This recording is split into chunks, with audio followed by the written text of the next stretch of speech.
Hi, welcome to Word for Wednesday. This is a ministry of Lakefield Baptist Church. And this week, I want to discuss with you guys something that I saw online earlier this week. Specifically, it was something I saw posted on Facebook, and I'm going to read it to you straight off of Facebook. So give me a second to pull it up here. This was something posted by somebody who identifies themselves as Reverend Carla.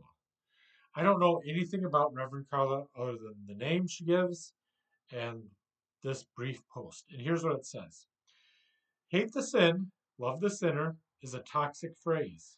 Here's why: it presumes moral superiority simply based on your faith.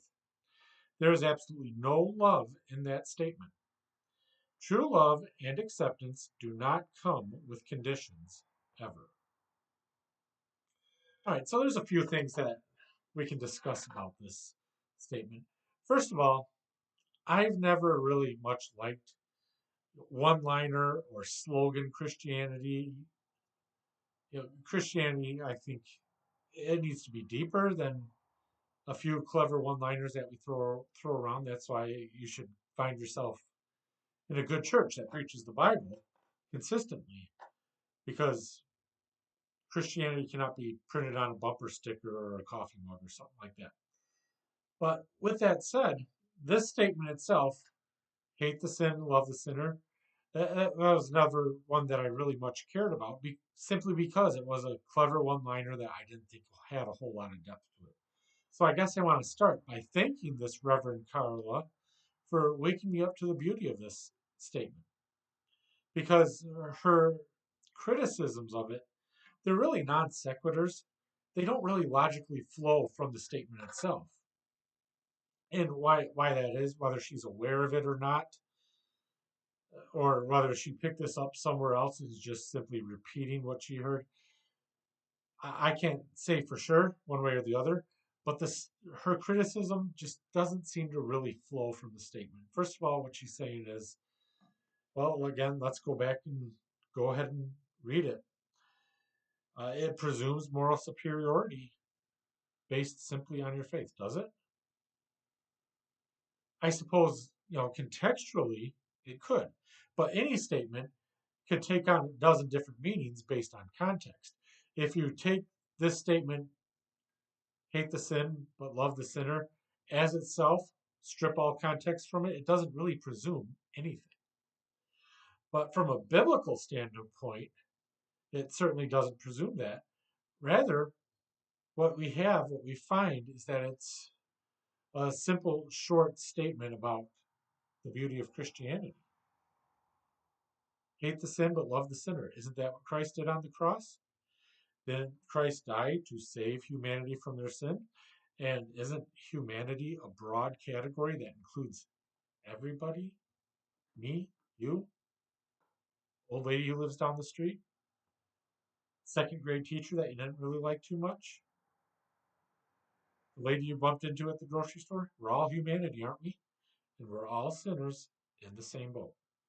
And this statement saying, hate the sin, love the sinner, is exactly what Christ did. But there's another thing I want to address here. And that's the last statement there, or I'm sorry, I keep closing my phone when I should just keep it open to this so I can find it. It says, true love and acceptance do not come with conditions, ever. Now, I can agree with that statement. What is biblical love? Biblical love, well, how should I say it? First of all, biblical love loves that which is unlovable. Biblical love is sacrificial, and biblical love is transformative. Why do I come to those conclusions? Because that's what Christ did on the cross. He died for everybody, the unlovable, those tainted by sin. And he sacrificed for everybody. And if that were it, that would be enough. But it wasn't enough. It wasn't it. Because Christ's love and his sacrifice is supposed to be transformational too. Yeah, we got salvation, the point at which you become a Christian. I know different denominations take different views about what that means and how it comes about. That's not our point today. We got salvation, the point at which you become a Christian, but then the Bible also talks of sanctification, the process by which a Christian becomes more like Christ. And how does a Christian become more like Christ? By leaving behind the things that separated the person from God to begin with. What separated that person from God to begin with? What was it? What was part of us that God found so unacceptable that he had to sacrifice himself on the cross for us? That was our sin. And so Christ, being nailed to the cross, took upon took upon himself our sin. So it was our sin being nailed to that cross.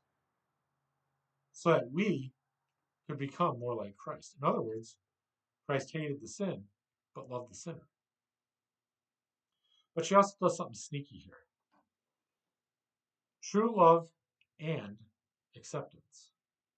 She makes those two words, love and acceptance, she makes them almost equals, if not synonyms. But are they? Is love just blanket acceptance and that's the way it is? No. That third part of a biblical definition of love that we just talked about was the transformation aspect. And another clever one-liner that really counters what Reverend Carla here is saying is Christ loved us enough to accept us the way we are, but he loved us so much that he wasn't willing to leave us the way we are. And Christ's goal, God's goal, is to purge us from that sin, which will ultimately be done at our glorification, but is being done now in the present time through sanctification. I heard it put this way before. We can talk about salvation in three ways. First is justification. That's when we are saved immediately from the consequences of our sin. Then there's sanctification. That's when we are saved progressively from the practice of sin. Then there's glorification, which is when we are saved ultimately from the presence of sin. Right now, we are going through sanctification, which is leaving that sin behind. Why? Because that sin was not acceptable to God. That's why he nailed it to the cross, put it on Jesus' shoulders, and nailed it to the cross. So, I don't think Reverend Carla has a problem with the love the sinner portion of her comment, of this statement. So, what is her problem? Her problem must be with the hate the sin portion of the comment. And if that's what her problem is, the hate the sin portion, if she cannot find a way to hate the sin but love the sinner, then she's not going about this biblically. Because that's exactly what Christ did. He hated the sin but loved the sinner. And anyone who reads the Bible and comes away from it with the idea that sin is acceptable to God in any way, shape, or form, that can only be the result of a deliberate misreading of the Bible. I suspect that's what's going on here. Because another clever one-liner that I read recently, it's difficult to hear what the Bible says when you've already determined what you want it to say. So thanks for joining me for this Word for Wednesday.